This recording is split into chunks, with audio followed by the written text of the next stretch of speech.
Uh, Here, as we all know, the rate of drug absorption depends upon the concentration difference between the GIT and the bloodstream. Now, when we talk about sync condition, this is an ideal situation where the concentration of the drug is kept relatively low, actually, because for the continuous absorption of the drug from the GIT. So this is a big concept in biopharmaceutics where every pharmacist or a person who is into R&D, a person who has to develop a drug has to understand about the sync condition, because most of the drugs which is extended release or a continuous release or an immediate release, they are designed to for this sync condition. So understanding sync condition plays a very important vital role in the career growth, also to know the subjects of biopharmaceutics. So here the six sub students, they are going to present what they understood from my previous class on the sync condition. So I just wanted to hear from this from my students. So hi all, in this video we are going to discuss about sync condition. So what is sync condition? It is a major criteria which is to be maintained during a dissolution test of any drugs. So before going into the topic, we will shortly discuss about what happens after the administration of a drug. So after the administration of drug, a concentration gradient is created between the gastrointestinal tract and the blood plasma. That is, after the oral administration of drug, the drug passes the food tract and reaches the gastric fluid where it starts dissolution. So comparatively, there is a high concentration of drug in the gastric juice than the blood plasma. This acts as a driving force for continuous absorption of drug from the gastrointestinal tract to the blood. So in order to maintain this continuous absorption process, the sync condition is maintained. So what is sync condition? Sync condition is a condition where the drug's concentration in the dissolution solution does not exceed more than 10 to 30%. So how the sync condition is maintained? Firstly, by continuous removal of saturated volume of medium and replacing it with unsaturated medium of water. Secondly, by using a larger volume of dissolution medium so that the medium remains unsaturated for a prolonged time. Next, we are going to see about importance of sync condition. First one, accurate dissolving method. It refers to the situation where the concentration of dissolved drug in the dissolution medium is significantly lower than the solubility. By ensuring this dissolution, we can obtain the accurate value. Second one, mimic the physiological condition.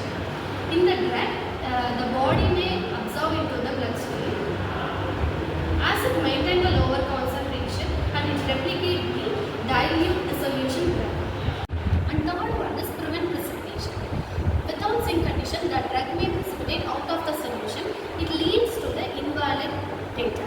And fourth one is ensure incompatibility. The fair difference between different formulation and the pack of the drugs. நீங்கள் நம்ம பார்க்க போகிற topic வந்து sink condition அப்படின்ற topic உள்ள போகிறதுக்கு முன்னாடி pharmacokinetics அப்படின்னா என்னன்னா, pharmacokinetics is the study of drug journey in our body. அதாவது நம்ம பாடி சிஸ்டமில் ட்ரக் வந்து எப்படி மூவ் ஆகுது அப்படின்றத பற்றி படிக்கிறதா ஃபார்மகோகைனெடிக்ஸ். அதாவது absorption, distribution, metabolism and excretion. Sink condition இது வந்து ஒரு முக்கியமான கண்டிஷன். இது வந்து எப்போ வரும் அப்படின்னு சொல்லி பார்த்தீங்கன்னா, நம்ம சைட் ஆஃப் அட்மினிஸ்ட்ரேஷனுக்கும் நம்மளோட சிஸ்டமிக் சர்க்குலேஷனுக்கும் ஒரு கான்சன்ட்ரேஷன் டிஃபரன்ஸ் வரும்போது உங்களுக்கு சிங்க் கண்டிஷன் அப்படின்ற ஒரு இது வந்து அக்கர் ஆகும். ஓகேவா? இப்போது இது வந்து எங்கே நடக்குது அப்படின்னு சொல்லி பார்த்தீங்கன்னா, இந்த ரெண்டு இதுக்கு நடுவில், அதாவது பிளட்டுக்கும் அந்த சைட் ஆஃப் அட்மினிஸ்ட்ரேஷனுக்கும் அதே மாதிரி அந்த ட்ரக்கை வந்து எலிமினேட் பண்ணுற ஒரு ஆர்கன்ஸ்க்கும் நடுவில் வந்து இதெல்லாம் நடக்குது. இப்போது இது நடக்கிறதுனால நமக்கு எந்த யூஸ் அப்படின்னு சொல்லி பார்த்தீங்கன்னா, அந்த drug release and drug distribution இருக்கு பார்த்தீங்கன்னா, அது வந்து இந்த கண்டிஷன் வந்து இன்ஃப்ளூயன்ஸ் பண்ணுது. அதுக்கப்புறம் ஒருவேளை இது நடக்கலைன்னா என்ன ஆகும் அப்படின்னு சொல்லி பார்த்தீங்கன்னா, நம்ம வந்து ப்ராப்பராக ட்ரக் வந்து டிஸ்ட்ரிபியூட் ஆகாது. ட்ரக் டிஸ்ட்ரிபியூட் ஆகுதுன்னா நமக்கு அதோட தெரப்பட்டிக் கிடைக்காது.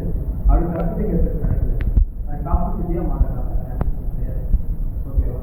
அடுத்து இப்போது அந்த ப்ராசஸ்க்கு வந்து வந்து ஹெல்ப் பண்ணுற ஆர்கன் என்னென்னு சொல்லி பார்த்தீங்கன்னா லிவர், கிட்னி, லங்ஸ், அதுக்கப்புறம் கிரேவி, அதாவது இன்டெஸ்டைன் ட்ராக்ட், அதுக்கப்புறம் ஸ்டார்ட்.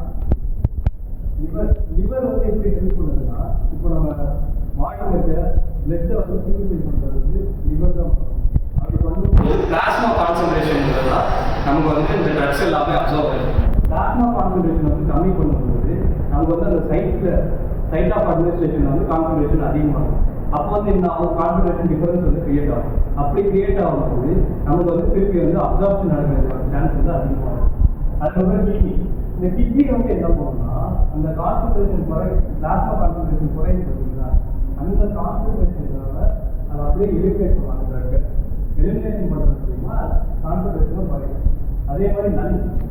இந்த லங்ஸ் வந்து எப்போ வந்து யூஸ் ஆகும்னா, கொஞ்சம் வாலடைல் ட்ரக்ஸ், ஃபார் எக்ஸாம்பிள் இந்த ஏரோசல்ஸ் அந்த மாதிரி இருக்கும்போது ட்ரக்கோட கான்சன்ட்ரேஷன் வந்து அதிகம். அதை வந்து எலிமினேட் பண்ணும்போது நமக்கு வந்து இன்னும் கொஞ்சம் ட்ரக் ரிலீஸ் வந்து கிடைக்கும். அதுக்கப்புறம் வந்து ஜிஐடி வந்து எப்படி ஹெல்ப் பண்ணுதுன்னா, மெட்டபாலிசம் மூலியமா நமக்கு வந்து ஹெல்ப் பண்ணுது. அதுக்கப்புறம் வந்து டார்கெட் சைஸ், அதாவது இந்த இடத்துக்கு போய் சேரணும் அப்படின்னு சொல்றது தான் டார்கெட் சைஸ், டிஷ்யூஸ் டார்கெட் சைஸ்ன்னு சொல்லுவாங்க. அந்த இடத்துல இருக்க ப்ராப்பராக ஃபங்க்ஷன் ஆச்சுன்னா அது நிறைய வந்து ட்ரக்கை வந்து எடுத்துக்கும். அதாவது பெட்ல இருந்து ட்ரக்கை வந்து எடுத்துக்கும். அப்படி ட்ரக்கை எடுத்துக்கும் போது கான்சன்ட்ரேஷன் டிஃபரன்ஸ் வந்து கிரியேட் ஆகும். அது மூலியமாக வந்து அந்த சிங்க் கனெக்ஷன் வந்து நடக்கும். ஓகே, அடுத்து வந்து அதோட இம்பார்ட்டன்ஸ் வந்து அதாவது அட்வான்டேஜஸ் வந்து பார்க்கணும். இந்த சிங்க் கண்டிஷன் நடக்கும்போது என்ன ஆகும்னா, ரேபிட் ட்ரக் ரிலீஸ் நடக்கும். அதுக்கப்புறம் வந்து எஃபிஷியன்டான ட்ரக் டிஸ்ட்ரிபியூஷன் நடக்கும். அதுக்கப்புறம் வந்து ஹை டிஷ்யூ அப்டேக் நடக்கும். அதுக்கப்புறம் இன்னும் நிறைய யூசஸ் வந்து இருக்கு. அதுக்கப்புறம் வந்து இப்போ நம்ம வந்து எந்த மாதிரி டோசேஜ் ஃபார்ம் எடுக்கிறோம் அப்படின்றத பொறுத்தும் இந்த சிங்க் கண்டிஷன் வந்து வேரி ஆகும். இப்போ வந்து நம்ம ஐவியா வந்து எடுக்கிறோம் அப்படின்னு பார்த்தீங்கன்னா, நமக்கு வந்து ஃபர்ஸ்ட் பாஸ் மெட்டபாலிசம் வந்து அதை வந்து இப்போ எலிமினேட் பண்ணிடுவோம். நம்ம ஐவியா எடுக்கும்போது நமக்கு அந்த ஒரு அட்வான்டேஜ் வந்து கிடைக்கும். ஈஸியாக வந்து பிளட் ஸ்ட்ரீமில் வந்து கலந்துரும். அது மூலியமாக நம்ம வந்து ஈஸியாக வந்து டைம் டிஸ்ட்ரிபியூட் ஆகிடும். அதே மாதிரி அப்சார்ப்ஷன் அதிகமாகும். அதே இப்போ நம்ம வந்து ஓரலாக எடுக்கிறோம் அப்படின்னு சொல்லி பார்த்தீங்கன்னா, நமக்கு வந்து ஃபர்ஸ்ட் பாஸ் மெட்டபாலிசம் நடக்கிறதுனால ட்ரக்கோட கான்சன்ட்ரேஷன் வந்து குறையும். தேங்க்யூ.